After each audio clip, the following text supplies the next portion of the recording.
Hello बच्चों, तो चलिए इस प्रश्न को पढ़ते हैं। यदि n बड़ा हो 1 से एक धनात्मक पूर्णांक है, तब महत्तम पूर्णांक m कुछ इस प्रकार है कि n की घात m प्लस एक, एक plus n square plus dot dot dot plus n की घात 127 को विभाजित करता है। तो यहाँ पर देखो, हमें m का महत्तम पूर्णांक मान बताना है। ठीक है, तो प्रश्न में आगे बढ़ने से पहले इस प्रश्न से संबंधित जो मुख्य उदाहरण है उसकी हम चर्चा कर लेते हैं। तो देखो, मुख्य उदाहरण क्या हो जाएगी। हम जानते हैं कि a की घात m माइनस b की घात m सदैव सदैव a माइनस b से भाज्य होता है, से विभाज्य है, जहां प्रत्येक, हम देखो किसकी बात कर रहे हैं, प्रत्येक m हम ले रहे हैं जो धनात्मक पूर्णांक है उनके समुच्चय से। ठीक है, तो ये तो हम जानते हैं। तो अब सबसे पहले देखो, यहाँ पर एक प्लस एन स्क्वायर प्लस में इसी प्रकार पद आगे बढ़ रहे हैं और n की घात है 127। तो ये तो क्या बन रही है, एक गुणोत्तर श्रेणी बन रही है और उसका क्या लिखा हुआ है, योग लिखा हुआ है।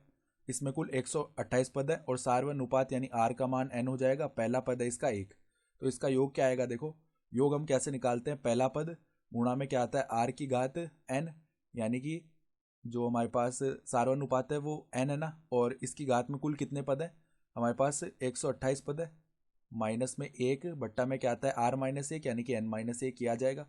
तो अब देखो इसको कैसे लिख सकते हैं, ये इसको ऐसा लिख सकते हैं, n की घात 64 और इसकी घात 2। ठीक है, माइनस में एक का स्क्वायर बट्टा में n माइनस एक।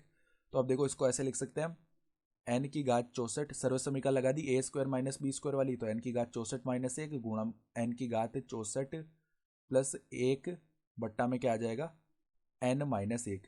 तो अब चूंकि हम जानते हैं कि a की घात m माइनस b की घात m, ये जब भी लिखा हुआ होता है, ठीक है, तो ये सदैव a माइनस बी से विभाज्य होता है। तो देखो इसी प्रकार हम क्या बोल देंगे कि n की घात 64 माइनस एक की घात 64, देखो एक को एक की घात 64 भी लिखा जा सकता है ना, तो ये सदैव n माइनस एक से विभाज्य होगा, विभाज्य होगा।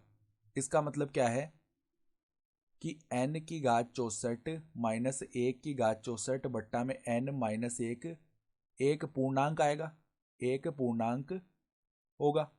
ठीक है, तो अगर ये एक पूर्णांक है तो इसको हम एक बार के लिए i मान लेते हैं, माना i है। ठीक है, तो अब देखो ये जो योग आ रहा है, एक प्लस एन स्क्वायर प्लस में इसी प्रकार आगे बढ़ते जा रहे हैं। अंतिम पद क्या है, n की घात 127। ये देखो क्या आया, यहाँ पर n की घात 64 माइनस एक बट्टा n माइनस एक, इसको तो एक पूर्णांक यानी कि i बोल दिया, और गुणा में क्या है, n की घात 64 प्लस में एक। ठीक है, तो इसका मतलब कि ये जो पूरा पद है ना, इसको हमने क्या लिख लिया, n की घात 64 प्लस एक गुणा में कोई पूर्णांक लिख लिया, यानी कि एक प्लस एन स्क्वायर प्लस में dot dot dot plus n की घात 127 किस पद से, n की घात 64 प्लस एक से विभाज्य, से विभाज्य है। ये भी आ गया इसका मतलब, क्योंकि यहाँ पर इसको बट्टा में ले जाएंगे ना, n की घात 64 प्लस एक को उस तरफ बट्टा में ले जाएंगे तो पूर्णांक आ जाएगा, यानी ये भी विभाज्य हो रहा है। तो हमें देखो ये बोला गया है कि n की घात m प्लस एक, एक plus N square dot dot dot plus n की घात 127 को विभाजित करता है। तो यहाँ पर देखो m का मान तुलना से क्या आ जाएगा, m का मान तुलना से 64 मिल रहा है, यानी m बराबर, m का जो महत्तम मान हमें बताना था वो क्या आ गया है, 64 आ चुका है। ठीक है, तो महत्तम पूर्णांक मान 64 हो गया, यानी विकल्प सी जो है 64 हमारा सही विकल्प आ रहा है। तो आशा करता हूँ कि आपको ये प्रश्न समझ में आया होगा। धन्यवाद।